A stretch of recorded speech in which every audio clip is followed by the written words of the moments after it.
अयम अधिकारी, अधिकारी का लक्षण सबको पता है।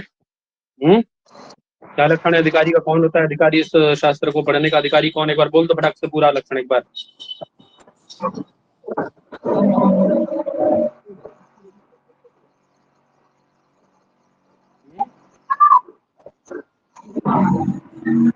आवाज आ रही है मेरी?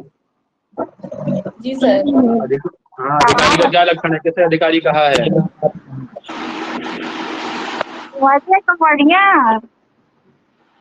है रूम देखा। कोई बताएगा अधिकारी किसे कहते हैं भाई?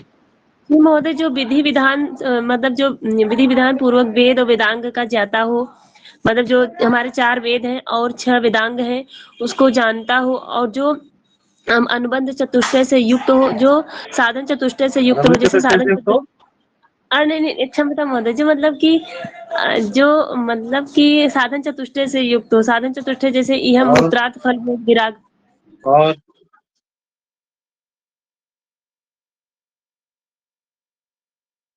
नित्य अनित्य वस्तु विवेक नहीं, यह उत्तरार्थ फल भोग विराग नहीं, जो काम्य और निषिद्ध कर्म को कर दिया हो जिसमें सारी चीजें याद रहनी चाहिए। ठीक है, चलो। ऐसा एतादृश जो अधिकारी है, ऐसा जो प्रमाता है अधिकारी, वही वेदांत शास्त्र को पढ़ने का कौन है? अधिकारी है। उस अधिकारी के विषय में बता रहे हैं। वो अधिकारी क्या करे ब्रह्म ज्ञान के लिए?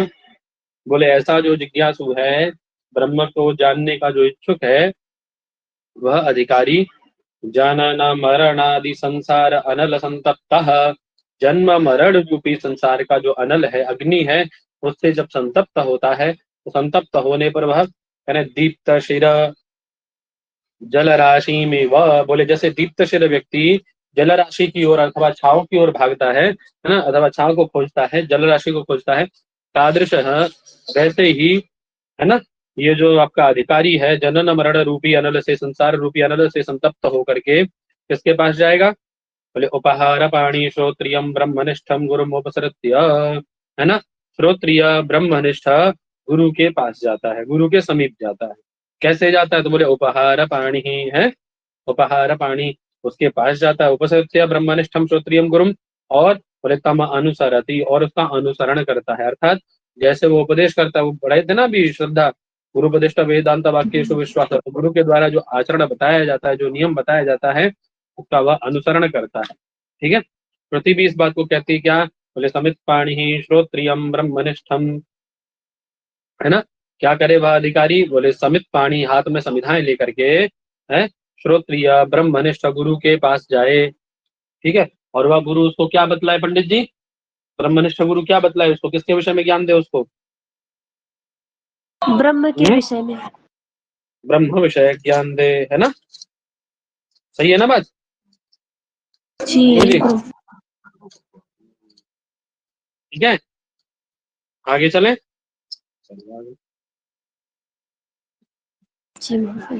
और बोले जब चलो ठीक है, उसके पास आ गया वो शिष्य, अब आगे क्या करना है उसका? जब उसके पास आ गया तो आगे क्या करे? तो क्या कह रहे हैं? वह गुरु सह गुरु परम कृपया, अपनी परम कृपा के द्वारा, इसके द्वारा पंडित जी, परम कृपया, किस न्याय से? इन न्याय ना, बोले अध्यारोप अपवादन न्याय ना, अध्यारोप अपवादन न्याय के द्वारा एनम उपदिशति, अर्थात किसको उपदेश करता है? किसको उपदेश करता है? शरण में आएंगे जो अधिकारी है ना, शिष्यम उपदिशति, वो जो अधिकारी शिष्य है, जो उसकी शरण में आया है, उससे वो पढ़ने के लिए, है ना, उसको वह उपदेश करता है। बात समझ में आ गई?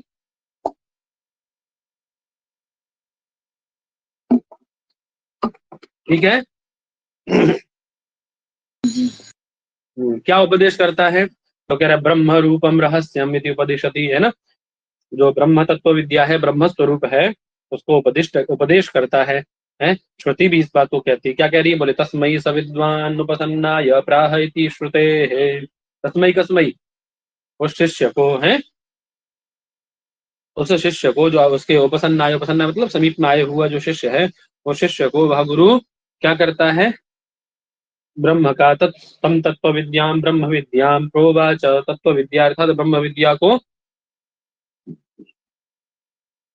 उपदेश करता है, बतलाता है, कहता है। ठीक है, अब जी। आपने बताया पंडित जी कि अध्यारोप अपवादन न्याय है ना, किस न्याय से बताता है वह? अध्यारोप अपवादन न्याय के द्वारा। अन्नू, क्या दिक्कत है कोई? कभी आते हो, एक 4 दिन नहीं आते हो, फिर एक दिन आते हो, 4 दिन नहीं आते हो, फिर एक दिन आते हो, हैं? क्यों बेटा? आवाज आ रही है मेरी अन्नू? जी।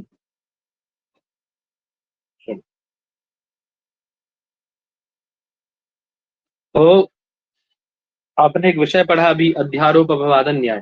अभी क्या अध्यारोप है, क्या अपवाद है, ये तो हमें पता होना चाहिए ना। अध्यारोप किसे कहते हैं, अपवाद किसे कहते हैं? नहीं क्यों जी?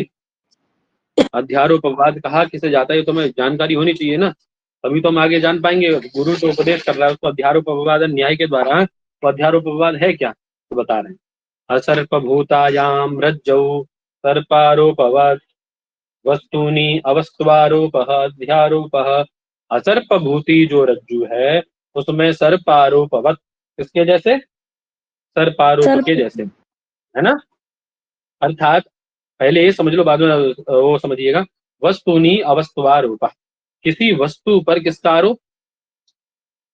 वस्तु पर अवस्तु का आरोप, है ना। यही क्या कहलाता है?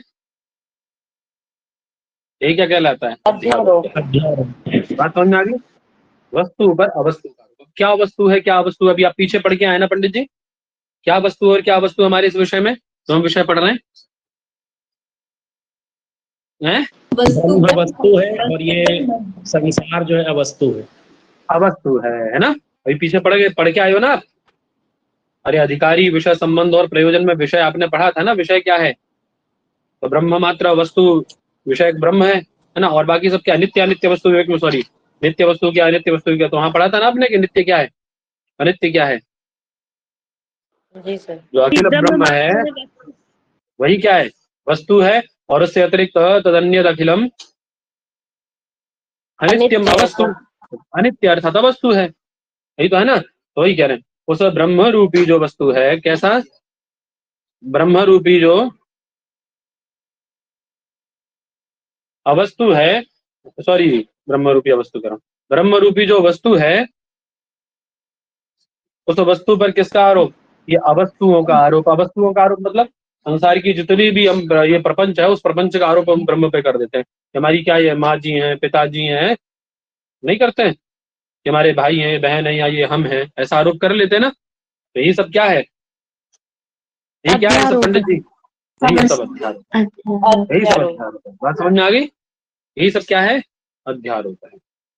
जैसे जैसे बोले असर्प भूति रज्जु में सर्प का आरोप कर लेना, रस्सी में किसको समझ लेना? रस्सी में क्या समझ लेना? सर्प सांप समझ लेना, है ना। रस्सी में सांप समझना, यही क्या है? अरे रस्सी वस्तु थी, रस्सी क्या थी वास्तव में? वस्तु कौन था? वो रज्जु, रस्सी, है ना। उस रज्जु में, उस रस्सी में आपने किसका आरोप कर लिया? सर्पत्व का आरोप कर लिया, सर्प का आरोप कर लिया। यही क्या है? यही क्या है पंडित जी? बात समझ में आ गई? अब बता रहे हैं भाई, आपने पढ़ा ना अभी कि वस्तुनि अवस्त्वारोप अध्यारोप, पंक्ति पढ़ेंगे तो लग जाएगी। वस्तु क्या है? तो कह रहे वस्तु नाम सच्चिदानंद द्वयम ब्रह्म वस्तु। सच्चिदानंद अद्वितीय ब्रह्म जो है वो वस्तु है, विशुद्ध ब्रह्म, है ना। और अज्ञान आदि सकल जड़ समूह जितना दिखाई दे रहा है हमें, सकल जड़ समूह में सब कुछ आ गया पंडित जी, जितना दिख रहा है आपको, है वो सब क्या है? अवस्तु है। और हम लोग क्या करते हैं? उस ब्रह्म पे ये सब अवस्तुओं का आरोप कर लेते हैं, नहीं कर लेते हम? हैं? कर लेते हैं। यही क्या अध्यारोप है? यही क्या पंडित जी? अध्यारोप। अध्यारोप है ना। अभी अध्यारोप होता क्यों है? ये अध्यारोप ऐसा होता क्यों? क्यों हम उस ब्रह्म का ज्ञान नहीं कर पा रहे हैं? क्यों हम उस ब्रह्म में माता पिता भाई बहन इन सब का ज्ञान किए बैठे हैं, या अन्य वस्तुओं का ज्ञान क्यों किए बैठे हैं? अज्ञान के कारण। कौन कारण है उसमें पंडित जी? अज्ञान। अज्ञान। अज्ञान कारण है ना। जी। अरे पीछे कहा ना उन्होंने, अज्ञान आदि सकल जड़ समूह जितना है, अज्ञान आदि सकल जड़ समूह जितना है वो सब क्या है? वस्तु है। है। इस अज्ञान के कारण ही हम वो वस्तु रूपी जो ब्रह्म है उसको जानते हुए भी नहीं जानते और उसमें अवस्तु का आरोप कर लेते हैं। ठीक है ना? जी महोदय। पूछ रहे अज्ञान है क्या? ये अज्ञान क्या है तो बता दें। कह रहे अज्ञानम तो सद असद्भ्याम अनिर्वचनीयम। अज्ञान कैसा है पंडित जी? सद असद है, अनिर्वचनीय। भाई बाकी लोगों को समझ में नहीं आ रहा है क्या? आ रहा है गुरुजी। आ रहा है महोदय। बोल क्यों नहीं रहा वो?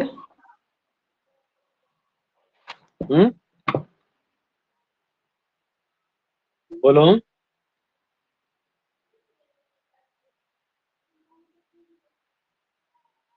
अज्ञान कैसा है? बोले सद असद्भ्याम अनिर्वचनीयम अज्ञानम। तू कार्य है ना इसमें? तू शब्द आया है ना? जी आया कहीं कहीं तू शब्द को अवधारणार्थक रखा जाता है। किस अर्थ में रखा जाता है तू को? अवधारणा के लिए। अवधारणा शब्द का अर्थ समझते हैं? अवधारणा का मतलब समझते हैं? अवर्णीय महोदय। है? आरोपित बता दीजिए। हाँ। अवधारण मतलब जैसे हम कहते हैं ना, यदि आप ऐसा करते हैं तो ऐसा होगा, है ना? यदि ऐसा है तो ऐसा होगा। समझ रहे ना? मतलब एक स्वीकार, कुछ समय के लिए स्वीकार कर लेना उस चीज को, ऐसी एक अवधारणा बना लो आप। कहते हैं ना हम लोग, एक अवधारणा बना लीजिए कि ऐसा है। यदि भी वो चीज होने वाली चीज की अवधारणा थोड़ी ना की जाती है पंडित जी। अरे अवधारणा किसकी की जाती है? जो अनुपलब्ध वस्तु है। बोले अवधारणा करिए कि आप ऐसा है, ऐसी अवधारणा रखिए, है ना? जैसा नहीं होता उसमें वैसी अवधारणा बना लेना, वैसा उसको अपने दिमाग में रख लेना, ऐसा सोच लेना है, यही अवधारणा है। तो कहीं कहीं तुकार अवधारणा के लिए लिया जाता है। कल्पना तो यहाँ भी संभव बताइए, यदि आप अवधारणार्थ घटा के देखेंगे ना तो ये भी हो सकता है। क्यों? क्योंकि अज्ञान का ज्ञान आपको और हमको तो है नहीं। या जिन्होंने लिखा है शायद उनको पूरी तरह होगा। तो यदि अज्ञान को अवधारणार्थ भी रखेंगे, बोले अज्ञान हो सकता है कि ऐसा हो, मतलब समझ रहे हैं ना बात को? हालांकि विषय से इतर है ये चीजें, लेकिन मैं एक बात लेकर के चल रहा हूँ आपको। देखिए मतलब एक संशय में चल रहा है कि हो सकता है कि अज्ञान ऐसा हो, लेकिन उन्होंने निश्चय अर्थक भी दे सकते हैं। उनका अर्थ तो निश्चय रहा होगा, वो तो विद्वान है भाई, वो सब चीजें देख के आए हैं उन्होंने, फिर इतना वेदांत इत्यादि ग्रंथों को पढ़ा, तभी तो सार निकाल के रखा उनका वेदांत सार है। उपनिषद इत्यादि को पढ़ने के बाद ही किया होगा। तो मैं अपनी बता रहा हूँ अपने लोगों की, कि हमारे लिए अज्ञान हो सकता है कि वैसा, क्योंकि हम लोग वहां तक कभी पहुंचे नहीं है, केवल सुनी तो रहे लोगों को, है ना? और प्रैक्टिकल चीजों को ही सही माना जाता है। चलिए आगे। तो कहना अज्ञानम तू सदसद्भ्याम अनिर्वचनीयम। अज्ञान कैसा है पंडित जी? बोले सत असद्भ्याम अनिर्वचनीयम। बोले ना तो उसको सत कहा जा सकता है, हैं? आवाज आ रही है मेरी? आ रही है महोदय। जी आ रही है। ना तो वो सत है और ना ही असत, है ना? ना तो उसको सत कहा जा सकता है ना असत। सत स्वरूप में कहेंगे तो भी अनिर्वचनीय, और असद्भ्याम भी अनिर्वचनीयम, है ना? कैसा है वह? सत या असत स्वरूप से अनिर्वचनीय है पंडित जी, मतलब उसका वर्णन नहीं किया जा सकता, अवर्णनीय है। नहीं, जी कैसा है? अवर्णनीय है। और क्या कह रहे हैं आगे? त्रिगुणात्मकम। और कैसा है पंडित जी? त्रिगुणात्मक है। त्रिगुणात्मक मतलब सत्व रज तम, ये त्रिगुण है, त्रिगुणात्मक है। और कैसा है? बोले ज्ञान विरोधी। अज्ञान है तो किसका विरोधी होगा? स्वाभाविक सी बात है, ज्ञान का विरोधी होगा, नहीं होगा? जी है महोदय। हाँ। और क्या कह रहे हैं आगे? भाव रूपम, है ना? और कैसा है? भाव स्वरूप है, अर्थात अभाव नहीं है, अभाव से कुछ अतिरिक्त है, अभाव स्वरूप नहीं है, भाव स्वरूप है। यानी ऐसा भी नहीं कह सकते आप कि वो है ही नहीं। आप कह रहे हैं कि सदसद्भ्याम अनिर्वचनीय, यानी कोई ऐसा सोचने लग जाए वो है ही नहीं, ऐसा भी नहीं कहिएगा। भाव स्वरूप है, यानी अभाव स्वरूप नहीं, उसका अभाव नहीं है, भाव है उसका। ठीक है ना? बोले कहा है लोगों ने क्या? बोले यत् किंचित इदम इति वदंती। बोले कुछ लोग जो विद्वान लोग हैं वो ऐसा बताते हैं। क्या बताते हैं?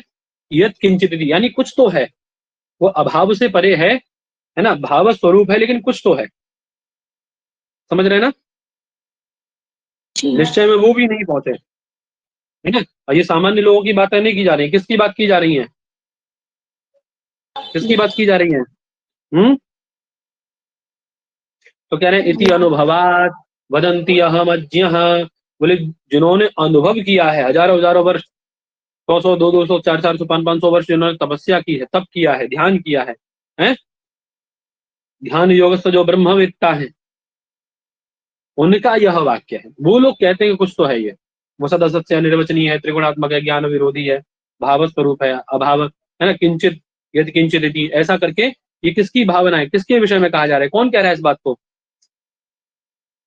है किसके विषय में कहा जा रहा है पंडित जी? ये जो ब्रह्मवेत्ता लोग है ना, ठीक है, ब्रह्मवेत्ता लोग, ब्रह्म, अर्थात जिन्होंने क्या किया है, उस ब्रह्म का साक्षात्कार किया है, वो इस विषय में कह रहे हैं। समझ आई बात? जी सर। चलो आगे क्या कह रहे हैं, देवात्म शक्तिम सगुणैर्निगूढ़ाम, वह देवात्म शक्ति कैसी है?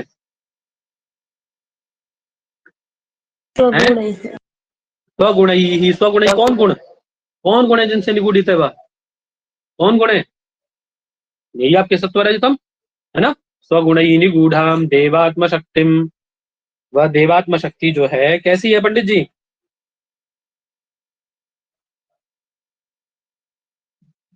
अरे बोलो। सत्वरज गुणों से रहित। हाँ है ना, यही रखा है।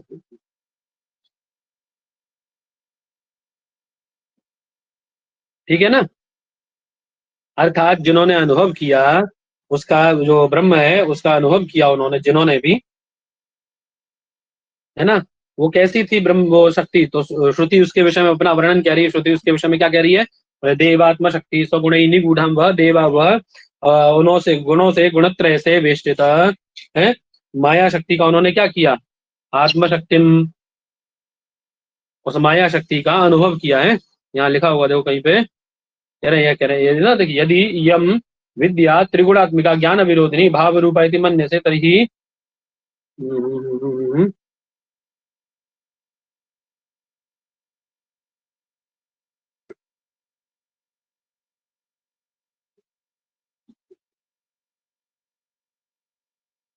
हाँ वही कह रहे, देखिए यदि इसको अविद्या को त्रिगुणात्मिका ज्ञान विरोधी भाव रूपा ऐसा मानते हैं तो तर्हि तब इदम मिथ्यम एव इति रूपम किम इति आह, तो आपके विषय में, आपके मन में प्रश्न होगा ना, वो कैसी है, किम स्वरूपा है?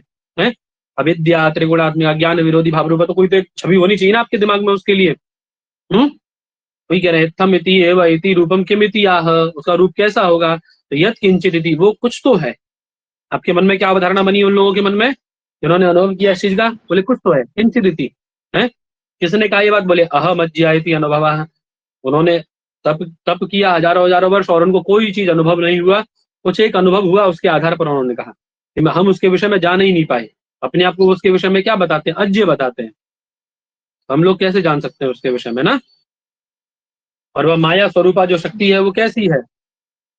जो त्रिगुण है उन त्रिगुणों से निगूढ़ित है, विष्टित है ना, ऐसा श्रुति भी बतलाती है। ठीक है पंडित जी? जी।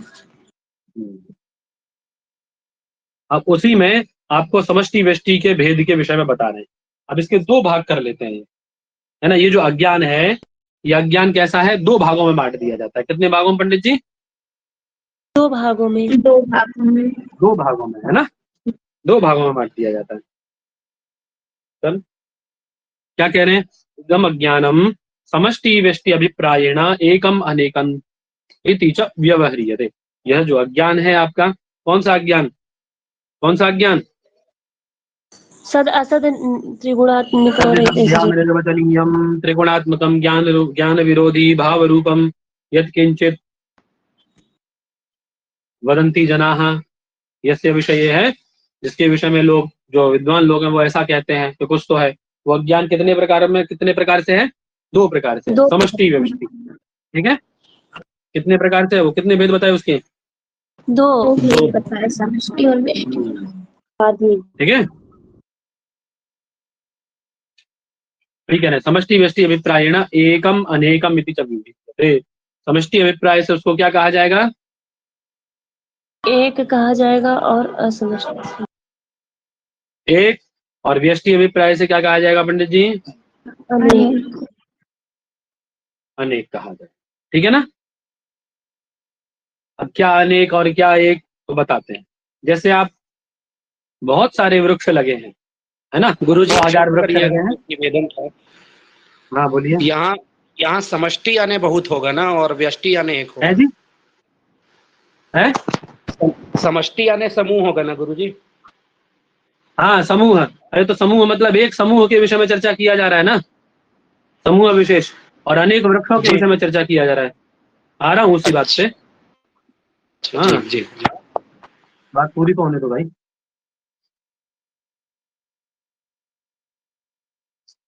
बात पूरी होने दो। जैसे आप लोग देखते हैं ना, बहुत सारे 100,000 50 वृक्षों का यदि एक ग्रुप रहे, समूह रहे, तो हम लोग उसको क्या व्यवहार करते हैं, क्या बोलते हैं उसको? वन बोलते नहीं बोलते हैं? जंगल। जी। अरे हिंदी में क्या बोलते हैं? जंगल बोलते हैं ना, जंगल बाग या कुछ ऐसा बोलते हैं ना, बाग भी बोलते हैं, नहीं बोलते हैं? अरे 10 एक 50 वृक्ष लगे हो तो उसको क्या कहते हैं? बाग कहते नहीं कहते हैं? कहते हैं महोदय। तो उसका परिष्कृत स्वरूप जो है, उसी का परिष्कृत स्वरूप उन्होंने क्या बना दिया? समष्टि। है ना? अर्थात उसको एक जगह व्यवहारित करना, उन बहुत सारे वृक्षों को 100,000 50 वृक्षों को 100,000 50 वृक्षों को एक जगह व्यवहारित करना, एक स्थल पे व्यवहारित करना, एक समूह में, ग्रुप में व्यवहारित करना, यही क्या कहलाता है? समष्टि। ठीक है, समझ में आ गई बात? ठीक है ना? अब कैसे समष्टि और कैसे व्यष्टि तो आगे आप समझेंगे इसको, है ना? और ऐसे ही यदि उनके साथ प्रत्येक के साथ अलग अलग व्यवहित किया जाए, उसको अलग अलग व्यवहार किया जाए, प्रत्येक वृक्ष का, ये आम का वृक्ष है, ये सेव का वृक्ष है, ये अमरूद का वृक्ष है, ये जामुन का वृक्ष है, ऐसे अलग अलग व्यवहार किया जाए तो वो क्या कहलाएगी? व्यष्टि कहलाएगी। बात समझ में आ गई? जी। अब थोड़ा परिष्कृत स्वरूप में लेके आते हैं आपको। चलो क्या कह रहे हैं? इदम अज्ञानम, यह जो अज्ञान है समष्टि और व्यष्टि के अभिप्राय से एक और अनेक के रूप में व्यवहृत होता है। एकत्वेन व्यवहृत होने वाला समष्टि और अनेकत्वेन व्यवहृत होने वाले को व्यष्टि कहा जाता है। चलिए यहाँ पृथक पृथक अलग अलग व्यवहार किया जाए। यथा जैसे वृक्षाणाम समष्टि अभिप्रायेण वनम, जैसे वृक्षों को जो हम समष्टि अभिप्राय से व्यवहार करेंगे तो उसको क्या कहा जाएगा? वृक्षों को, बहुत सारे वृक्षों को वन कहा जाता है ना? समूह में व्यवहार करेंगे तो वन कहते हैं उसको, है ना? और यदि एकत्वेन व्यपदेश एकत्वेन व्यवहार क्रियते चेत, यदि एकत्वेन व्यपदेश करेंगे तो अनेकत्वेन उसको व्यष्टि कहा जाएगा। वहीं आगे बता रहे क्या कह रहे हैं, देखो क्या था यहाँ पे? वनम इति एकत्व व्यपदेश, एकत्व व्यपदेशो यथा वा जलानाम समष्टि अभिप्रायेण जलाशय। उसी प्रकार से जैसे मान लीजिए बहुत सारी जगह पे, जैसे आपने 50 एक गिलास भर के रख दिया है, या मान लीजिए कहीं पे बहुत सारे जलीय स्रोत हैं, कोई स्थल ऐसा है जहाँ पे बहुत सारे जलीय स्रोत है, थोड़ा थोड़ा थोड़ा थोड़ा ऐसा जल है 50 एक जगह पे, तो आप उसको व्यष्टि अभिप्राय से व्यवहार करेंगे तो क्या करेंगे? बोले बहुत सारे जल हैं यहाँ पे, हैं बहुत सारे जलीय स्रोत हैं। नहीं कहेंगे? बहुत सारे जलीय स्रोत हैं। और यदि एकत्वेन व्यवहार करेंगे तो एक जल का बहुत बड़ा स्रोत है जिसमें छोटे छोटे अन्य भी जलीय स्रोत है, नहीं? तो ही कह रहे हैं जलों को जैसे समष्टि अभिप्राय जलाशय व्यवहारित किया जाता है, ठीक है, उसी प्रकार से नानात्वेन प्रतिभासमानानाम, अर्थात पृथक पृथक प्रतीत होते हुए, हैं प्रतिभाषित होने वाले, नानात्वेन प्रतिभासमानानाम जीवगत अज्ञानानाम, है ना? जीवगत अज्ञानानाम समष्टि अभिप्रायेण एकत्वेन व्यपदेशः, उसको एकत्व व्यपदेश किया जाता है। मान लीजिए यदि हमारे अंदर उसी प्रकार से, तो ये तो समझ में आए दोनों उदाहरण आपको? वन का और जलाशय का उदाहरण समझ में आ गया? पहले बताओ जी। यदि एकत्वेन व्यपदेश किया जाए सबको आया? यदि जलाशयों को, बहुत सारे जलीय स्रोतों को यदि एकत्वेन व्यपदेशित किया जाए तो उसको क्या क्या व्यवहार किया जाएगा? व्यष्टि या समष्टि? समष्टि। समझती। अच्छा, बहुत सारे वृक्षों का समष्टि अभिप्राय से क्या नाम दिया जाएगा, क्या उनको संज्ञा दी जाएगी? वृक्षों को वन यहाँ संज्ञा दी जाएगी। बहुत उत्तम, अब समझ आ गया अपने को। उसी प्रकार से पृथक पृथक प्रतीत होते हुए क्या चीज पंडित जी?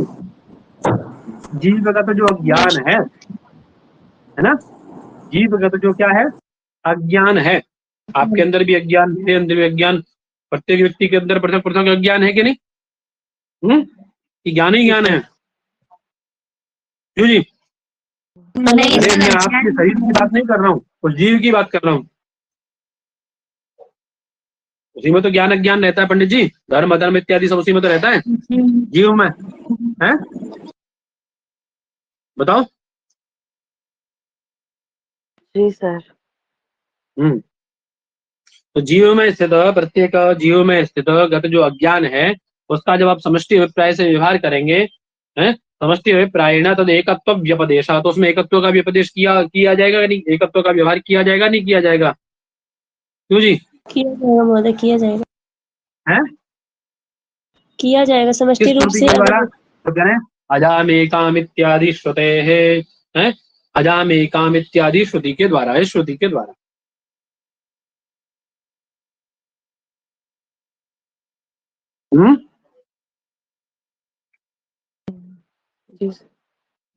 अर्थात वो कहते हैं, श्रुति है ये, अजामेकाम लोहित शुक्ल कृष्णाम बहुवी प्रजाः सजमानाम स्वरूपाः, श्वेताश्वतरोपनिषद से।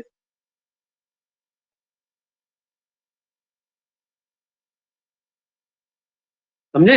ये जो आपका अज्ञान है, ये अज्ञान जब समष्टि अभिप्राय से है, ये जो अजाम एकाम श्रुति है, इसके द्वारा कैसे व्यवहारित होता है? एक स्वरूप में, अर्थात सबके अज्ञान को एक व्यवहारित किया जाता है। किस अभिप्राय से? समष्टि व्यवहार से। किस अभिप्राय से? समष्टि व्यवहार से। बात समझ में आ गई सबको? और यही अज्ञान जब पृथक पृथक व्यवहारित होगा, तो वही बता रहे हैं, इयम समष्टि उत्कृष्ट उपाधि, और ये जो समष्टि है आपकी, समष्टि के विषय पूरा बता रहे हैं अभी, ये हम समष्टि उत्कृष्ट उपाधि दया विशुद्ध सत्व प्रधान, और ये जो समष्टि है वो कैसी है? उत्कृष्ट उपाधि से युक्त होने के कारण कैसी है?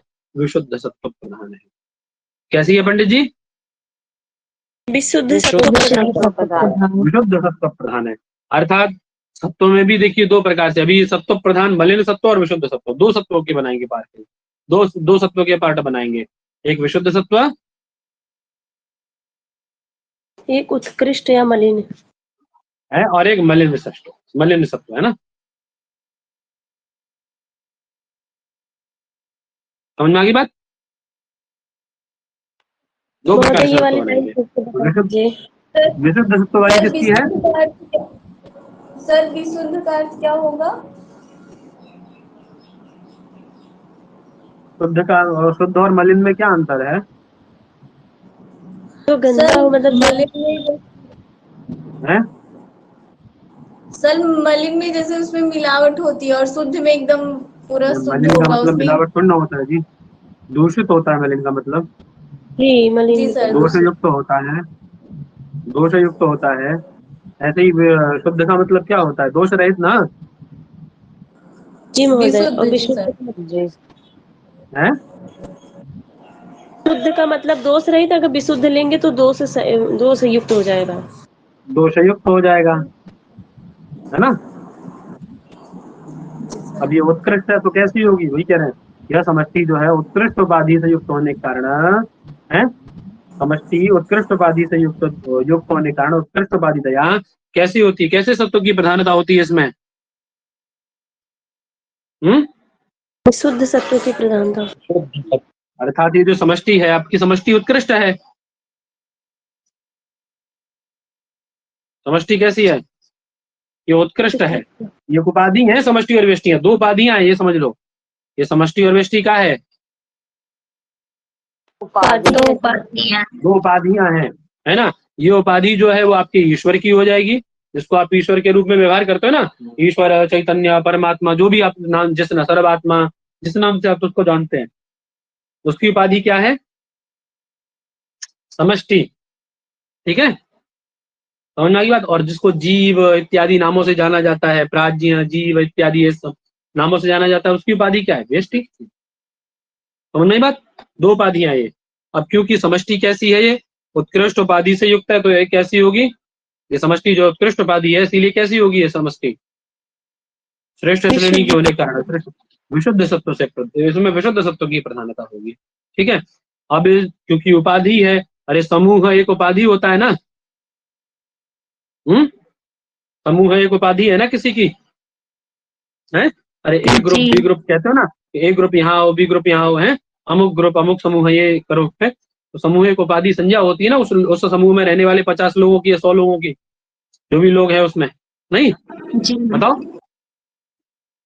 होती है ना संज्ञा, तो वही वैसी संज्ञा है ये भी। तो अब उस उपाधि से, समूह है इस उपाधि से या समष्टि इस उपाधि से उपहित जो चैतन्य होगा, चैतन्य दोनों में है, चैतन्य आपका यहाँ भी आएगा समष्टि में भी, और चैतन्य व्यष्टि में भी आएगा।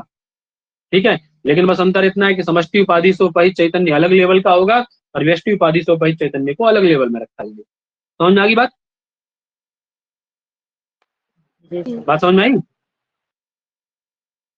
जी सर। जी। वही कह रहे हैं, इस उपाधि से जो समष्टि उपाधि है आपकी, उस उपाधि से उपहित जो चैतन्य है उसको, वो कैसे गुणों वाला होता है, तो कह रहे हैं सर्वज्ञत्व, सर्वेश्वरत्व, सर्वनियंत्रित्वादि गुणकम। वो सर्वज्ञ है, सर्वेश्वर है और सर्वनियंता है। नहीं है आपका ईश्वर ऐसा? बताओ। है सर। इन गुणों वाला है कि नहीं? वो सर्वज्ञ है कि नहीं, सब कुछ जानता है कि नहीं? है महोदय, जानते हैं। सर्वेश्वर है कि नहीं? ईश्वर है महोदय। सर्वनियंता है कि नहीं? है, सभी को नियंत्रित करने वाला। संसार की सारी चीजें किससे नियंत्रित होती हैं? परमात्मा ईश्वर से। से, ब्रह्म से। जी, परमात्मा से। कई गुण उसके अंदर है।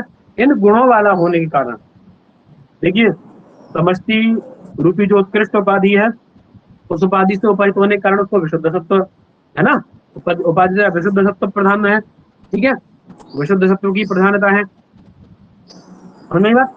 और सर्वज्ञत्व, सर्वेश्वरत्व, सर्वनियंत्रित्वादि उसके अंदर गुण है, इन गुणों वाला है वह। इस कारण से गुणक होने के कारण गुणकम, उसको किस नाम से जाना जाता है? बोले अव्यक्त, अंतर्यामी, जगत कारणम, ईश्वरम इति तक व्यपदिश्यते। इन नामों से उसको व्यपदेशित किया जाता है। बात समझ में आ गई?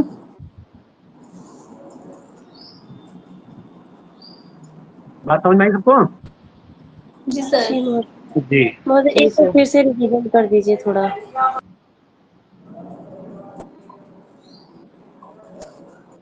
इतना धीरे पढ़ाने में भी 2 बार रिपीट करने की जरूरत पड़ जाती है तुम्हें? 50 बार एक लाइन को बताया जा रहा है। समष्टि, ये जो आपकी उपाधि है, ये उपाधि कैसी है? उत्कृष्ट उपाधि है।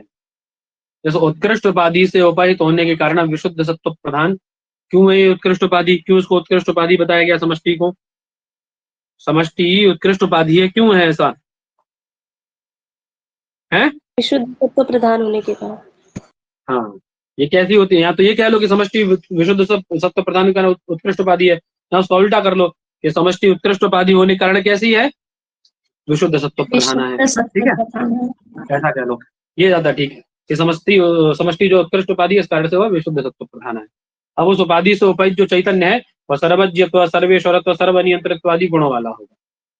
ठीक है, एक बार में समझ लिया करो, 50 बार वापस मत कराया करो पीछे पीछे कि एक संलग्न होकर के बैठा करो। कोई कठिन विषय हो तो भी ठीक है, जब एक विषय को 50 बार ऑलरेडी बताया ही जा रहा है छोटे बच्चों के जैसे, तो फिर उसको फिर से पीछे ले जाने का क्या मतलब? और लोग पिछड़ जाएंगे इस चक्कर में ना। सर्वनियंत्रित्वादि गुणकम, सर्वनियंत्रित्वादि गुण वाला है ना। और उसको किस नाम से जाना जाता है? अव्यक्त, अंतर्यामी या जगत कारण इत्यादि नामों से, ईश्वर इत्यादि नामों से उसको जाना जाता है। ठीक है, इन गुणों से युक्त होने के कारण ही। बात समझ में आ गई? जी। सबको समझ में आई भाई पंडित जी लोग? जी सर। जी गुरु जी। यदि का व्यापादिष्यते, ऐसा उसके साथ व्यवहार किया जाता है, इन नामों से वह विवृत होता है। ठीक है ना?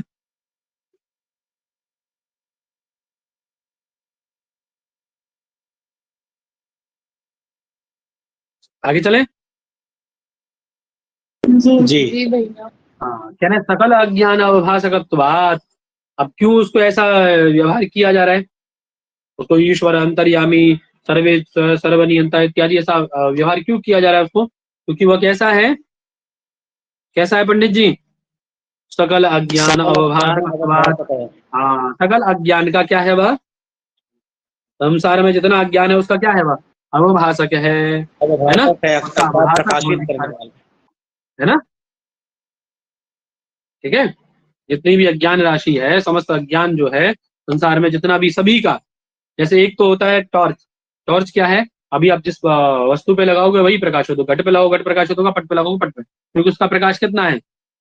टॉर्च का प्रकाश कैसा है पंडित जी? सीमित है ना? जी क्यों? टॉर्च का प्रकाश जो है वो सीमित है, लेकिन वहीं यदि आपका बल्ब जल रहा है तो उसका प्रकाश कैसा? पूरे कमरे में वस्तुओं को प्रकाशित करेगा ना? अरे प्रकोष्ठगत सारी वस्तुओं को प्रकाशित करेगा, नहीं करेगा? करेगा ना? वैसे ही ये क्या है परमात्मा आपका? सर्वज्ञ होने के कारण, सर्वेश्वर, सर्वनियंता इत्यादि, इसको इन गुणों वाला युक्त क्यों माना जाता है इसको? बोले सकल अज्ञान अवभाषकत्वात् इसको सर्वज्ञत्व, सर्वेश्वरत्व, सर्वनियंत्रित्व आदि गुणक माना जाता है। बात समझ में आ गई? बात समझ में आई सबको ना? जी भैया। दोबारा सुन लो। सकल अज्ञान अवभाषक होने के कारण, संसार के सकल अज्ञान का अवभाषक होने के कारण है, इसको सर्वज्ञत्व, सर्वेश्वरत्व इत्यादि का व्यवहार इसमें किया जाता है। ठीक है, सर्वनियंत्रित इत्यादि का व्यवहार किया जाता है। क्लियर है बात? जी जी सर। चले आगे। जी भैया। कहा भी श्रुति है कि जहाँ सर्वज्ञ स सर्ववित, बोले जो सर्वज्ञ है वही क्या है? सर्ववित है ना? जो सर्वज्ञ है वही सर्ववित है। ऐसा हम नहीं कह रहे हैं, ऐसा कौन कह रहा है? श्रुति भी कहती है इस बात को, नहीं? जी चलिए आगे चले। बोले ईश्वर से ज्ञम समष्टि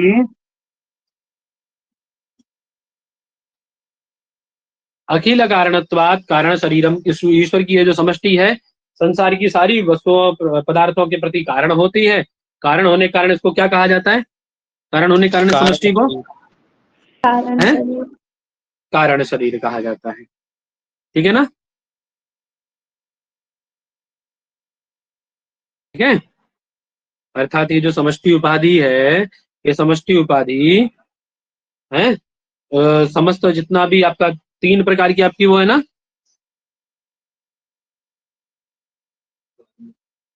अरे एक तो कारण शरीर है, एक स्थूल शरीर, सूक्ष्म शरीर, कारण शरीर। सूक्ष्म शरीर और कारण शरीर। स्थूल शरीर, है ना? समझ आई बात? अब सूक्ष्म स्थूल इत्यादि का, सूक्ष्म सृष्टि और स्थूल सृष्टि का कारण होने के कारण, अखिल कारण का है ना, तो सृष्टि लीजिएगा अखिल शब्द से। अखिल कारण होने के कारण इसको क्या कहा जाता है पंडित जी? सभी का कारण होने के, यहीं से सारी चीजें उत्पन्न होती हैं, कारण शरीर कहा जाता है। और कह रहे हैं आनंद प्रचुरत्वात् कोशवद आच्छादकत्वात् च, आनंद की इसमें प्रचुरता होती है ना, इस कारण से इसको, और कोश की तरह आच्छादित होने के कारण, जैसे कोश को ढक दिया जाता है ना, कोश को आच्छादित कर दिया जाता है अच्छी तरह से, उसी प्रकार से कोशवद आच्छादित होने के कारण और आनंद की प्रचुरता होने के कारण इसको किस नाम से जाना जाता है पंडित जी? आनंदमय कोश। आनंदमय कोश। आनंदमय कोश के नाम से, है ना? और बोले इस अवस्था को सुसुप्ति कहा जाता है, हैं? क्यों? अवस्थाएं कितनी होती हैं आपकी? कितनी अवस्था बताई हैं? 3 अवस्थाएं। यहाँ जागृत होती है, सूक्ष्म शरीर में कैसी होती है? स्वप्न। और यहाँ पे कारण शरीर में सुसुप्ति। यही है ना? हिंदी में सुसुप्ति लिखते हैं, वैसे संस्कृत में सुसुप्ति है ना, ध्यान रखिए। तो जागृत, स्वप्न, सुसुप्ति। अब कह रहे हैं इनका जैसे आपके स्थूल शरीर और सूक्ष्म शरीर के प्रति कारण होने के कारण इसको कारण शरीर कहा गया है। तो जागृत और स्वप्न का ये जो प्रपंच है, जितना भी जागृत अवस्था का या स्वप्न अवस्था का जो प्रपंच है, उसका लय होने के कारण इसको क्या कहा जाएगा?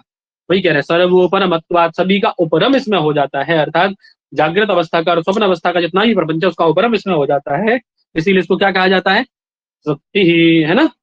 और इसको स्थूल सूक्ष्म के प्रपंच का, स्थूल सूक्ष्म प्रपंच के लय स्थान भी इसको कहा जाता है। बात समझ में आ गई? ठीक है ना। जी जी अब आगे व्यष्टि पे कह रहे यथा वनस्य व्यष्टि अभिप्रायेण वृक्षाः इति अनेकत्व व्यपदेशः। जिस प्रकार से वन को व्यष्टि अभिप्राय में वृक्ष ऐसा व्यवहार किया जाता है? वृक्षाः ऐसा इति अनेकत्व व्यपदेश किया जाता है, अथवा जलाशय का व्यष्टि अभिप्राय से जलानी ऐसा अनेकत्व व्यपदेश किया जाता है? उसी प्रकार से अज्ञानस्य, उसी प्रकार से जीवगत जो अज्ञान है जब व्यष्टि अभिप्राय से अनेकत्व व्यपदेश करते हैं, उसी प्रकार से अज्ञान को भी व्यष्टि अभिप्राय से कैसा व्यवहारित करते हैं? अनेकत्व व्यवहारित करते हैं। अर्थात अनेकत्व का व्यवहार करने वाला कौन है? व्यष्टि। समूह में अनेकत्व का व्यवहार कराने वाला कौन है? एकत्व में अनेकत्व का व्यवहार। बात समझ में आ गई ना? जी महोदय। आगे कह रहे हैं अनेकत्व उपदेश। क्या बोले? कहा भी गया, बोले इंद्रो माया भी पुरुरूप ईयत इत्यादि श्रुते है। बोले इंद्र यद्यपि एक है लेकिन अपनी माया के कारण तो विभिन्न स्वरूप वाला दिखलाई पड़ता है, विभिन्न स्वरूपों में दिखाई देता है, नहीं? जी जी सर। जो इंद्र का मतलब इंद्र देवता ही नहीं है, वही मतलब यहाँ तो सब कुछ ब्रह्म ही है पंडित जी, चाहे जिस नाम से जानो उसको, है? वह जो ब्रह्म है, वह जो परमात्मा है, जो परम शक्ति है, वह यद्यपि एक है लेकिन तदपि अपनी माया के कारण माया भी पुरुरूप यथा विभिन्न स्वरूप वाली दिखाई देती है। ऐसा श्रुति भी कहती, हम नहीं कह रहे हैं। अत्र व्यस्त समस्त व्यापित्वेन व्यष्टि समष्टिता व्यपदेशः। यहाँ व्यस्त समस्त के द्वारा किसका व्यवहार किया जाता है पंडित जी? व्यष्टि और समष्टि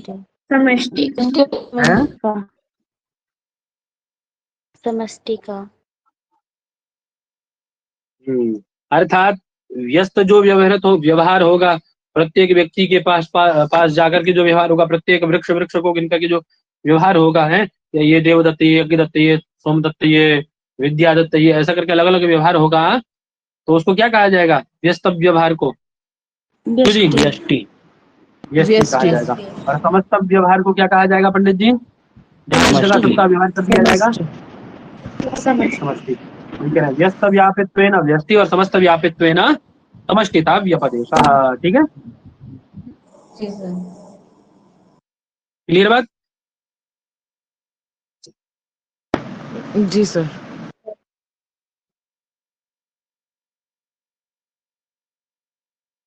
अब देखिए व्यष्टि की बात आई, क्या इयम व्यष्टि निकृष्ट उपाधितया मलिन सत्व प्रधाना। ये व्यष्टि कैसी है? निकृष्ट उपाधि से युक्त होने के कारण कैसी है पंडित जी? बोले मलिन सत्व प्रधाना। वो कैसी थी समझती? उत्कृष्ट उपाधितया, सब विशुद्ध सत्व प्रधान थी, है ना? उत्कृष्ट उपाधि वाली होने के कारण विशुद्ध सत्व प्रधान थी। और ये कैसी है? निकृष्ट उपाधि वाली होने के कारण मलिन सत्व प्रधान है। बात समझ में आ गई? जी सर। ठीक है।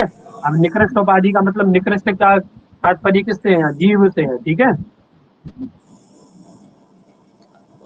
उत्कृष्ट ईश्वर है, उत्कृष्ट ईश्वर है।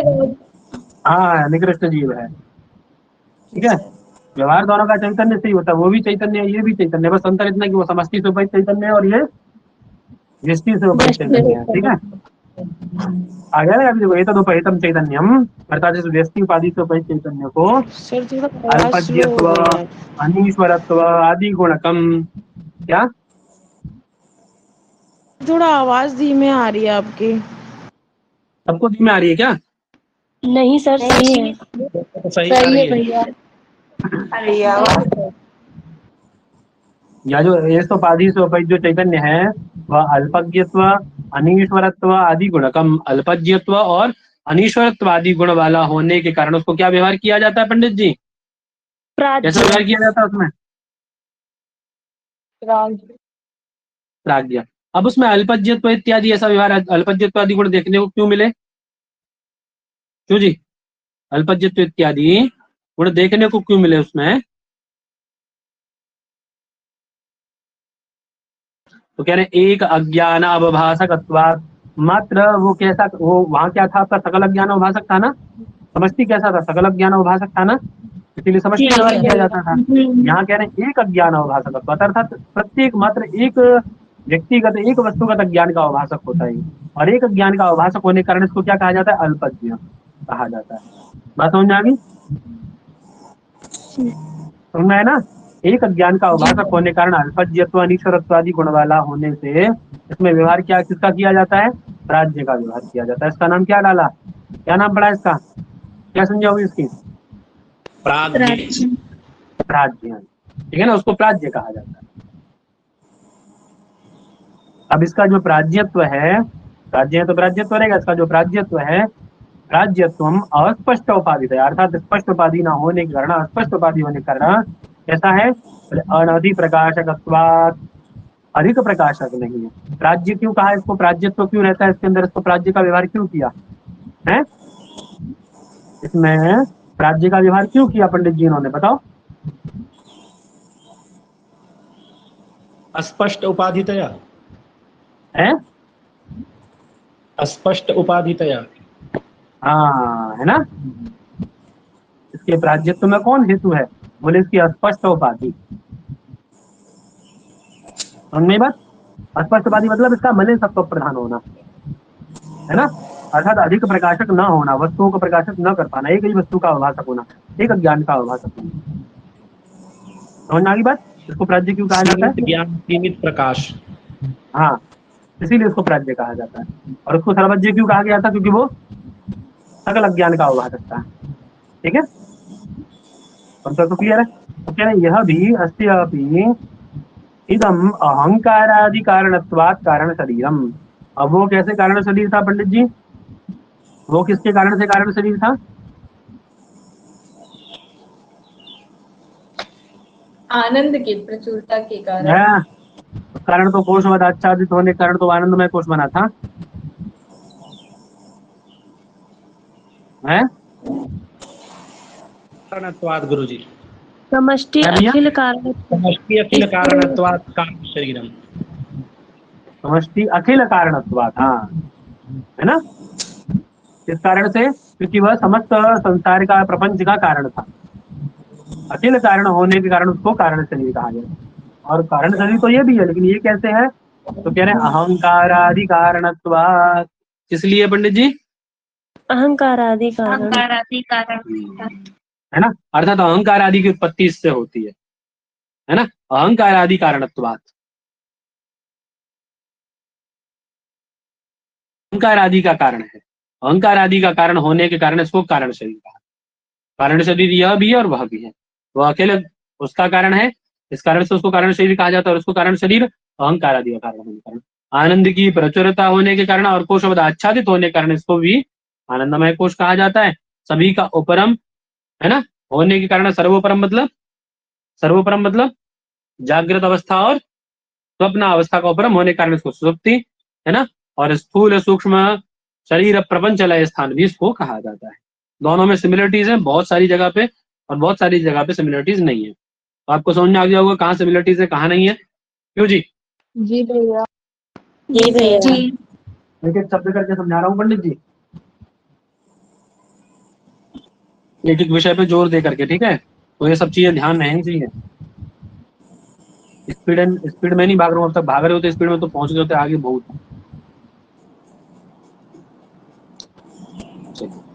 अब कह रहे हैं ये जो ईश्वर और प्राज्ञ हैं, इनमें कुछ अंतर है क्या? आपने अलग अलग बताया इनको कि ईश्वर है, ये प्राज्ञ है, ये अंतर है तो जी। तो हम आपसे पूछते हैं, आप बताइए क्या वन वृक्ष में कोई अंतर होता है? वन वृक्ष से अलग होते हैं? वृक्ष वन से अलग होता है? बताओ। नहीं महोदय, वृक्ष से ही तो वन बना है, अगर वृक्ष ही नहीं रहेगा तो वन। बताओ। तो बोले जैसे वन वृक्ष में अभेद है ना, उसी प्रकार से समष्टि व्यष्ट्यो हो ईश्वर प्राज्ञो हो, उसी प्रकार से समष्टि व्यष्टि और उससे उपहित जो उपाधियां हैं, उन उपाधियों से, समष्टि और व्यष्टि उपाधि से उपहित जो आपके ईश्वर और प्राज्ञ हैं, उनमें भी क्या है? उनमें भी क्या है पंडित जी? दोनों में परस्पर अभेद है। भेद नहीं भैया, अभेद है ना। हाँ अभेद। अभेद कहाँ हो गुरुजी? अभेद है। हाँ, अभेद है ना। ठीक है, बात समझ में आई सबको?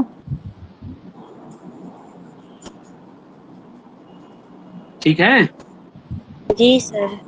जी सर। चलें आगे। आइए कह रहे हैं तदानीम एतौ ईश्वर प्राज्यौ चैतन्य प्रदीप्ताभिः अति सूक्ष्माभिः अज्ञान वृत्तिभिः आनंदम अनुभवतः। कौन में कहां पर तदानीम मतलब कब? तदानीम मतलब कब? तो कौन सी अवस्था चल रही है इस समय? 3 अवस्थाएं बताई थी ना मैंने आपको अभी, जागृत स्वप्न सुसुप्ति। अभी कौन सी अवस्था चल रही है हमारी? सुसुप्ति अवस्था। सुसुप्ति अवस्था में, अर्थात उसी में आपकी सुसुप्ति अवस्था में, है ना, ये जो आपके ईश्वर और प्राज्य हैं दोनों, अर्थात समष्टि उपाधि सोपहित ईश्वर और व्यष्टि उपाधि सोपहित जो प्राज्य हैं आपके दोनों चैतन्य प्रदीप्ता भी, प्रदीप्त किसके द्वारा? बोले अति सूक्ष्म भी, अत्यंत सूक्ष्म। कौन है अत्यंत सूक्ष्म? बोले अज्ञान वृत्ति भी। कौन है पंडित जी? अज्ञान। है ना, अज्ञान की वृत्तियों के द्वारा क्या करते हैं पंडित जी? आनंदम अनुभवतः, आनंद का अनुभव करते हैं। ठीक है, यहां से प्रश्न बन चुका है 73 कोड में, बताया था पहले शायद मैंने, है ना, पूछा गया था किसका अनुभव करते हैं और किसके द्वारा करते हैं, दोनों को याद रखिएगा, है ना। ठीक है, आनंद का अनुभव करते हैं किसके द्वारा करते हैं? अज्ञान की वृत्तियों के द्वारा। बात समझ में आ गई? जी जी सर। बोले कहा भी है क्या? आनंद भोग चेत मुखो प्राज्य। हाँ है, जो प्राज्य है वो कैसा है? आनंद भुक है, अर्थात आनंद का भोक्ता है। और कैसा है? बोले चेतो मुखा, चेत मुख। तो वही तो बात बताई हमने, तो प्राज्य क्या करता है? आनंद का अनुभव करता है। किसके द्वारा करता है? ज्ञान की वृत्तियों के द्वारा करता है। तो ज्ञान की वृत्तियां कैसी हैं? अत्यंत सूक्ष्म है। यही तो बात बताई मैंने आपको। जी सारे प्रश्न बन जाएंगे इसी प्रकार से जैसे मैंने बता दिया, यदि बनेंगे तो। ठीक है, जी सर।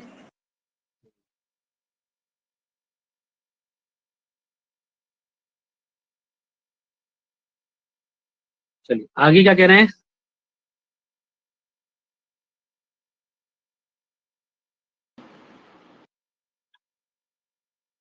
कह रहे हैं उत्थितस्य परामर्श उपपत्तिश्च, और भी जो सो के उठा हुआ एक व्यक्ति है उसकी यदि आप परामर्श लेंगे तो वो भी क्या बताता है कि सुखम अहम स्वापसम न किंचित अवेदिशम, कि मैं सुख पूर्वक सोया लेकिन मुझे कुछ भी भान है, कुछ भी ज्ञान नहीं हुआ, ना नहीं रहा, है ना, मैं उसके विषय में कुछ बता नहीं सकता। बात समझ में आ रही है? जी सर।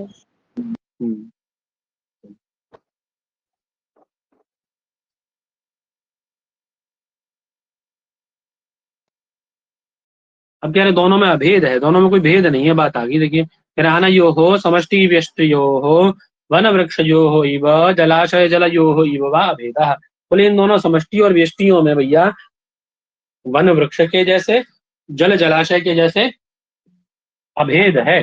क्या है पंडित जी दोनों में? भेद है। अभेद है दोनों में, अर्थात भेद नहीं है दोनों में, अलग नहीं है, पृथक नहीं है दोनों, है।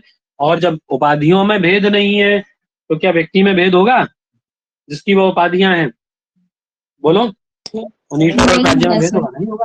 वही कह रहे हैं, इससे उपहित जो आपके ईश्वर और प्राज्य हैं, एतद उपहित उपहितयोः ईश्वर प्राज्ययोः अपि वन वृक्ष अवच्छिन्न आकाश जलगत प्रतिबिंब आकाशयोः इव वा अभेदः।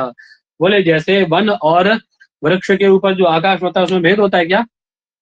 वन वृक्ष से अवच्छिन्न जो आकाश है, घिरा हुआ युक्त जो आकाश है उसमें, और मतलब एक वन से अवच्छिन्न आकाश और एक वृक्ष से अवच्छिन्न आकाश अलग है क्या?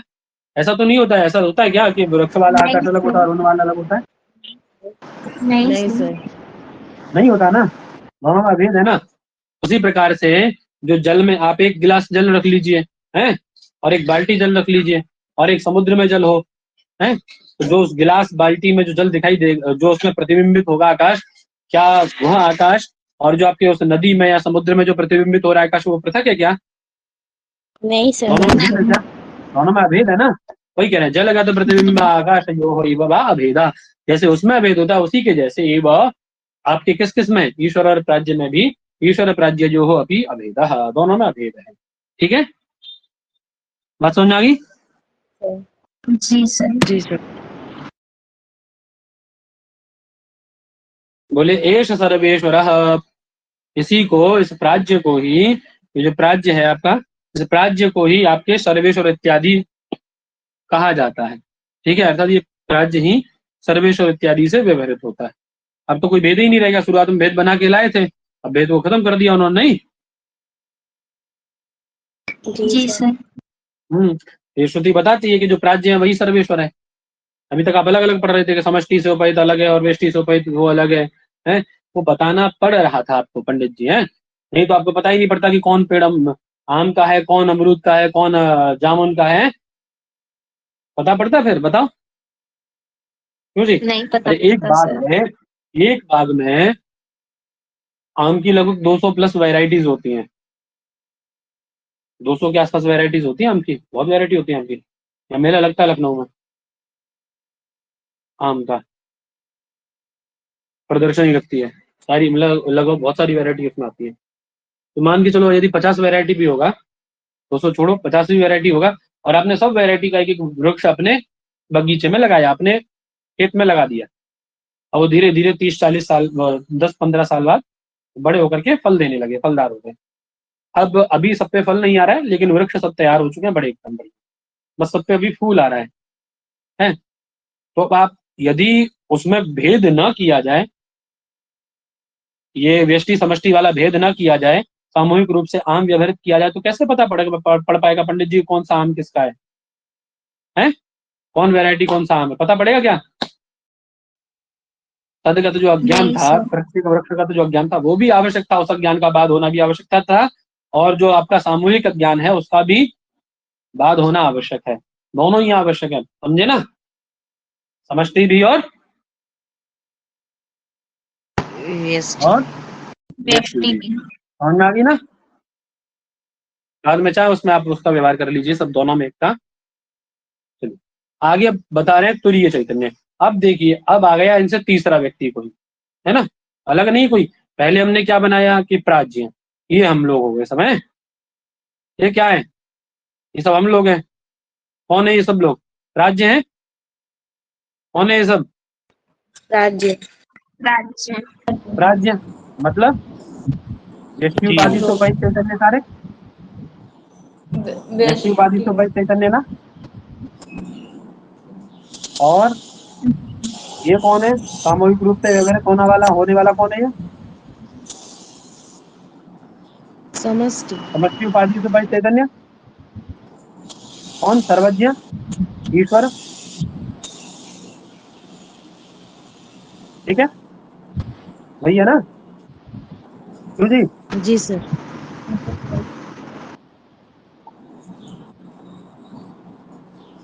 अब कह रहे हैं आप एक बात बताइए पंडित जी, मान लीजिए ये वृक्ष हैं आपके जो अंदर लगे हैं इसमें ना, अलग अलग वृक्ष हैं, 50 वृक्ष हैं। अब इनके ऊपर एक आकाश है, क्या है? ये आकाश है, ठीक है, समझ रहे ना? आवाज आ रही है मेरी? जी सर। इनके ऊपर आ रही है। आकाश, इनके ऊपर एक ये आकाश है, क्या ये? आकाश। आकाश।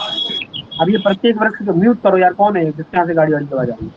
प्रत्येक वृक्ष के ऊपर भी आकाश है, और वन के ऊपर भी समूह है, जो आपका वन का समूह है उसके ऊपर भी आकाश है ना? तो व्यष्टि और समष्टि दोनों का व्यवहार यहाँ हो रहा है, दोनों के ऊपर आकाश है।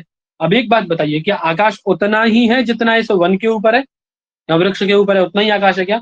उससे बड़ा भी तो एक आकाश है ना, जो वन से रहित है। मान लेते चलो इस इतने पार्ट में आपके वन आ गया, इसके शेष भी तो आकाश है ना, ये महाआकाश जो होगा, इसको हम व्यवहार करेंगे, क्या व्यवहार करेंगे? महाआकाश है। अरे ये तो आकाश कौन सा हो गया? ये आकाश तो आपका वो हो गया कि आपका वन से जो वन वृक्ष से अवच्छिन्न जो आकाश है वो आकाश हो गया आपका, वन और वृक्ष से अवच्छिन्न आकाश ये हो गया। अब इससे अतिरिक्त भी तो आकाश है ना पंडित जी, है कि नहीं? जी है सर। इसके अतिरिक्त कितना ही आकाश, बस आकाश उतना ही कि जितना आपके घर के ऊपर है। नहीं सर। नहीं सर। बताओ, एक चिड़िया है कोई, वो बताते हैं कि जब मतलब रात्रि में शयन करती तो वो ऐसे पैर ऊपर को करके करती है। जब भी वो शयन करती तो पैर ऊपर रहते हैं उसके। तो पुराने लोग बताते हैं कि मतलब वो पैर ऊपर करके क्यों ऐसे करती है, क्यों सोती है ऐसा करके, हैं? बोले जब ये आकाश उसको छोटा सा ही दिखाई देता है, बोले जब ये आकाश गिरेगा तो मैं पैरों से रोक तब भी लूंगी उसको, हैं? तो क्या आकाश उतना थोड़ी ना जितना उसको दिख रहा है, क्यों जी? बतलाइए कि शरीर ही भर का है क्या आकाश? चलो शरीर भर का तो रोक लेगी। हाँ, वो तो महाआकाश है ना, बहुत बड़ा आकाश है, तो वही क्या है। तो ऐसे ही आपके जो समष्टि उपाधि से उपहित जो चैतन्य है और व्यष्टि उपाधि से उपहित चैतन्य है, ये भी तो कहीं रहते होंगे पंडित जी, इनका भी तो कोई घर होगा ना। चलो व्यष्टि वाला समष्टि में समाहित हो गया, आप समष्टि का व्यवहार करने लगे, समष्टि भी तो कहीं जाती होगी, वो भी तो कहीं रहती होगी, तो वो बता रहे क्या। बोले वन वृक्ष तदवच्छिन्न आकाशयोः। आवाज नहीं आ रही क्या मेरी? आ रही है आ महाराज। रही है, कट गई थी अभी बीच में। बीच में मेरा कट कट रही रही थी जी थी। सर, बीच में भी कट रही थी। वन वृक्ष अवच्छिन्न आकाशयोः जलाशय जलगत प्रतिबिंब आकाशयोः। दोनों बात समझ में आ गई? वन और वृक्ष से अवच्छिन्न आकाश, जलाशय जलगत प्रतिबिंबित आकाश, है ना? वा आधारभूत अनुपहित आकाशवत। उनका भी तो आधारभूत कोई आकाश होगा ना, जो अनुपहित होगा। ये तो समष्टि उपाधि से उपहित, उनका भी तो अनुपहित आकाश होगा ना कोई। बोलो, जी अरे आवाज नहीं आ रही क्या? कभी भी कट रही है क्या? आ रही यार। आ रही है सर। कट के आ रही है क्या? नहीं सर, क्लियर है।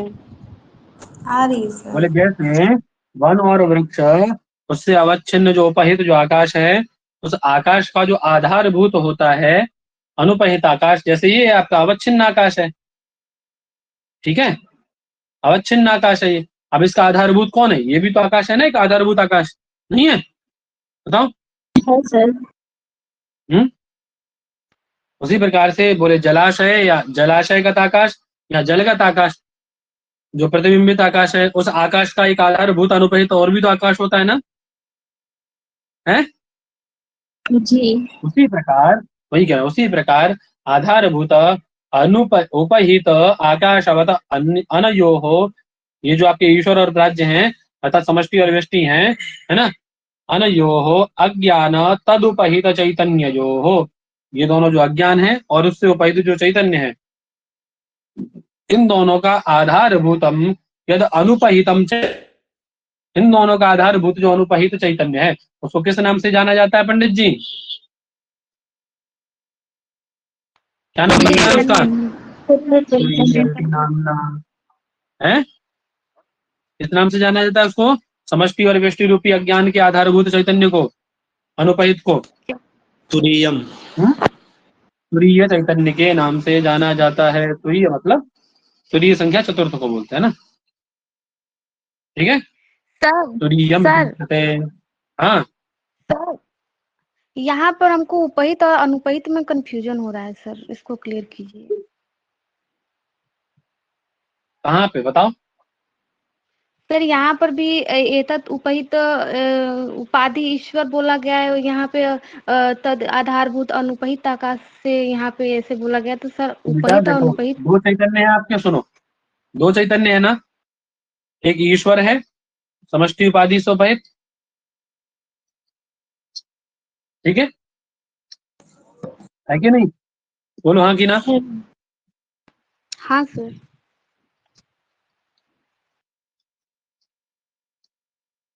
और एक प्राज्य है, वो कैसा है? व्यष्टि उपाधि से उपहित।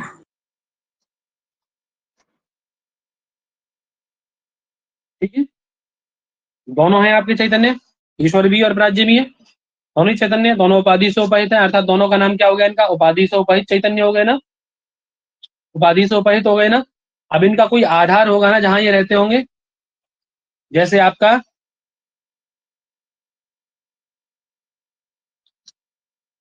वन और वृक्षगत आकाश है, आवाज कट रही है महोदय बहुत। है ना, महाकाश जिसको कहते हैं, है कि नहीं?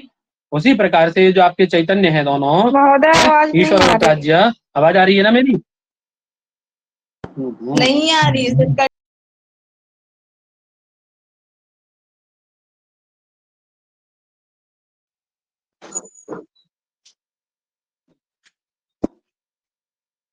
भैया आवाज आ रही है मेरी? जी सर। जी मैम। अभी तो आ रही है? आ रही है भैया। तो क्या कह रहे हैं, ये दोनों चैतन्य हैं आपके, ठीक है? अरे ईश्वर और प्राज्य दोनों चैतन्य है ना? उपाधि से उपहित है दोनों। भाई आवाज आ रही है अभी? आ रही है। हाँ बोलो ना। दोनों उपाधि से उपहित है ना? तो ये कैसे चैतन्य हुए? उपहित चैतन्य हुए। अब इससे अतिरिक्त जिसके आश्रय में जाएंगे उसकी तो कोई उपाधि नहीं बनी है ना अभी। उपाधि समष्टि और व्यष्टि किसकी? ईश्वर और प्राज्य की, है ना? अब जिसके आधार में, जिसके आश्रय में ये जाएंगे उसकी उपाधि तो नहीं है ना, उसको किस नाम से जाना जाएगा? अनुपहित कहा गया, इसीलिए उसको। ये क्या कहलाएंगे दोनों? उपहित कहलाएंगे। क्या कहलाएंगे दोनों? उपहित। और वो क्या कहलाएगा? अनुपहित। अनुपहित। बात समझ में आ गई भाई? सर उपहित शब्द का क्या अर्थ होगा? अरे उपहित मतलब जिसकी उपाधि दी गई है। जैसे मान लीजिए किसी की उपाधि छात्र है ना? अब हम लोग क्या है? सब छात्र हैं, छात्र एक उपाधि है ना? बताओ, है? अरे डॉक्टर एक क्या है?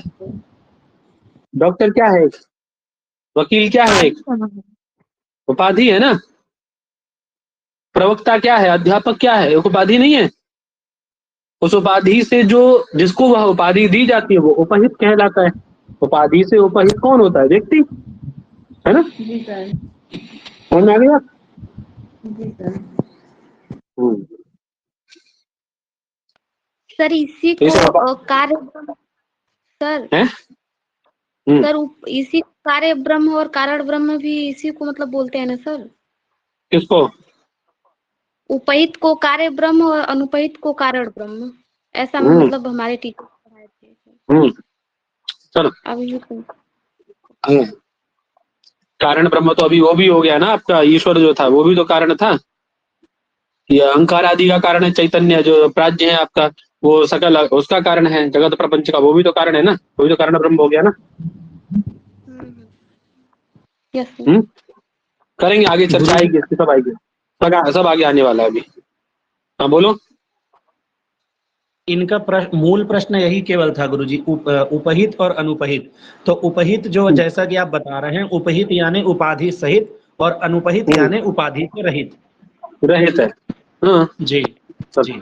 वही कह रहे हैं, आधारभूत जो अनुपहित चैतन्य है जिसकी कोई उपाधि नहीं है। समष्टि वष्टि से उपाधि से उपहित तो ईश्वर और प्राज्ञ हैं आपके। उससे अतिरिक्त जो है ना, अनुपहित जो चैतन्य है उसको किस नाम से जाना जाता है? तुरीयमिति उच्यते। उसको तुरीयमिति उच्यते, उसको तुरीय के नाम से जाना जाता है, अर्थात चतुर्थ के नाम से जाना जाता है। ठीक है पंडित जी? पहले एक का ईश्वर किए हैं और एक का प्राज्ञ किए हैं। जिनका उपाधि नहीं किया गया वो तुरीय हो गया, तुरीय चैतन्य, अनुपहित। जी। उसी को श्रुति क्या कहती है? कह रहे हैं शिवम अद्वैतम चतुर्थम मिति मन्यते इत्यादि श्रुते है। उसको श्रुति जो है किस नाम से? अद्वैत, शिव, है ना, इत्यादि, चतुर्थ इत्यादि नामों से उसको व्यवहारित करती है, मानती है। ठीक है? ठीक है पंडित जी? जी सर। इदमेव तुरीयम शुद्ध चैतन्यम अज्ञानादि तदुपहित चैतन्याभ्याम तप्ताय पिंडवत् अविविक्तम सन्महावाक्यस्य वाच्यम विविक्तम संलक्ष्यमपि भवति। संलक्ष्य है ना शब्द यहाँ पे? संलक्ष्यमिति चोच्यते, है ना? अब यही अब देखिए, दोनों चीजें समझ में आई आपको? उपहित और अनुपहित में दोनों भेद समझ में आ गया ना? उपहित कौन है, अनुपहित कौन है? इदमेव, यह जो तुरीय शुद्ध चैतन्य है, शुद्ध चैतन्य जब भी बात आई तो समझ लीजिएगा कौन कौन शुद्ध चैतन्य? यही तुरीय, उपाधि से अनुपहित जो है ना? अनुपहित की बात की जा रही है। समझ में आ गई बात? शुद्ध चैतन्य यदि कहा जाए शुद्ध चैतन्य, तो आप क्या जानेंगे? बोलो। वहाँ पे स्क्रीन नहीं दिख रही बहन।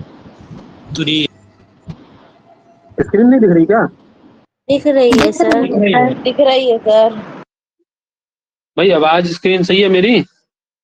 जी सर नहीं दिख रही। है जी सर। सर कभी कभी आवाज चली जा रही है, क्या? कभी कभी स्क्रीन चला जा रही है। हो रहा है? भाई आवाज स्क्रीन क्लियर नहीं है क्या मेरी? अब सही क्लियर है। है। सही है। क्यों फिर दिक्कत कर रहे हैं आप लोग यार?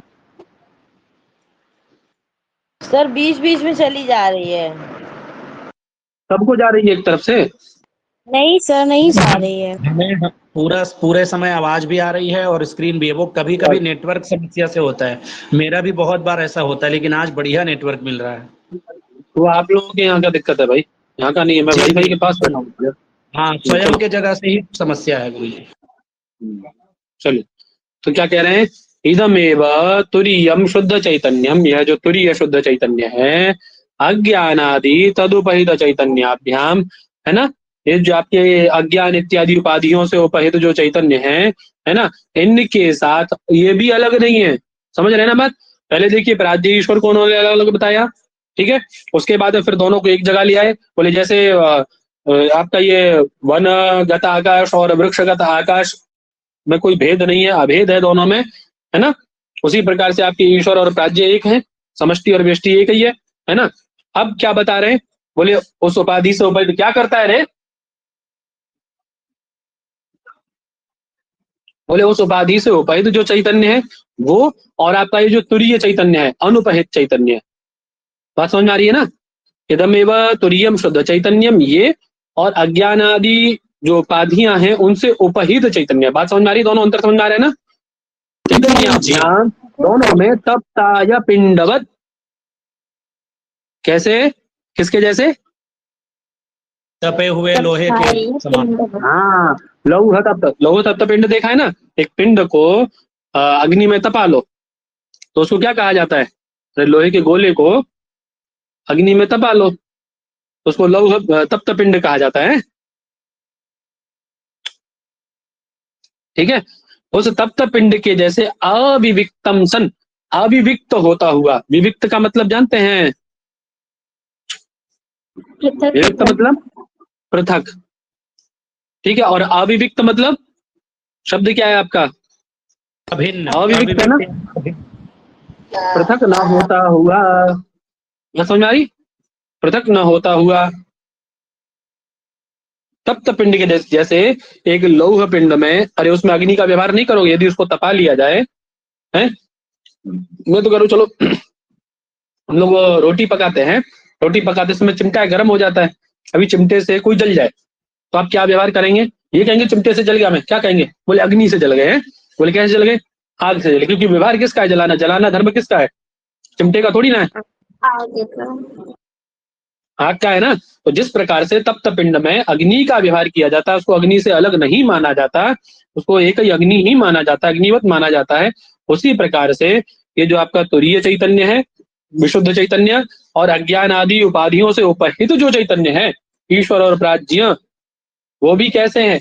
अविविक्त, अविविक्त है ना। और अविविक्त होते हुए, अविविक्तम सन, अविविक्त होते हुए महावाक्यस्य वाच्यम विविक्तन सन लक्ष्यमपि भवति, महावाक्य के वाच्यार्थ बनते हैं और विविक्त प्रतीत होते हुए, देखिए अर्थात एक जगह प्रतीत होते हुए, पृथक प्रतीत न होते हुए, अपृथक प्रतीत होते हुए महावाक्य के वाच्यार्थ होते हैं, है ना।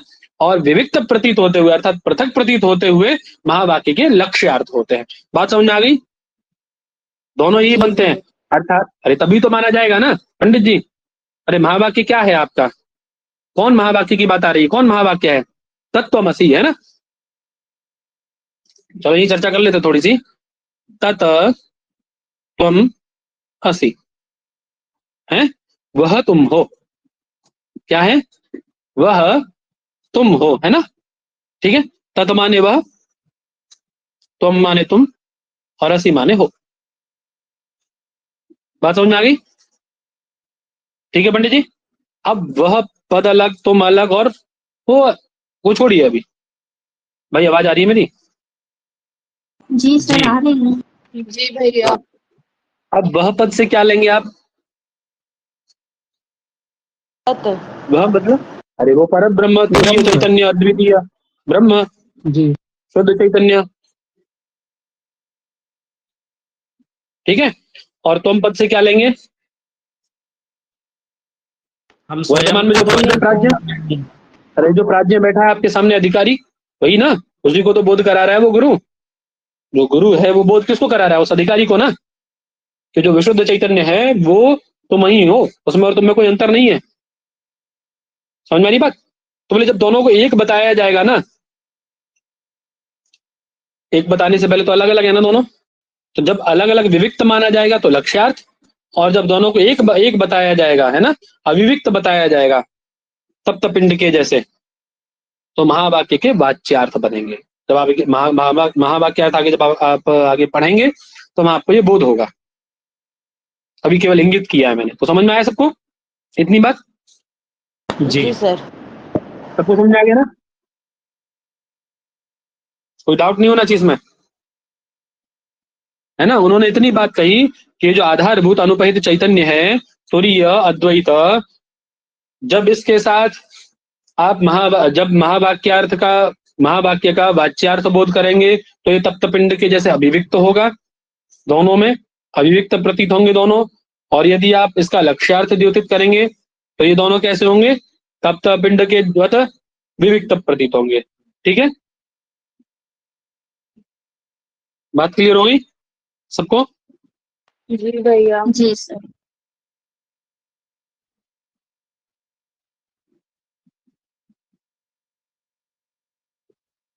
कहते ही रखें, बोलो।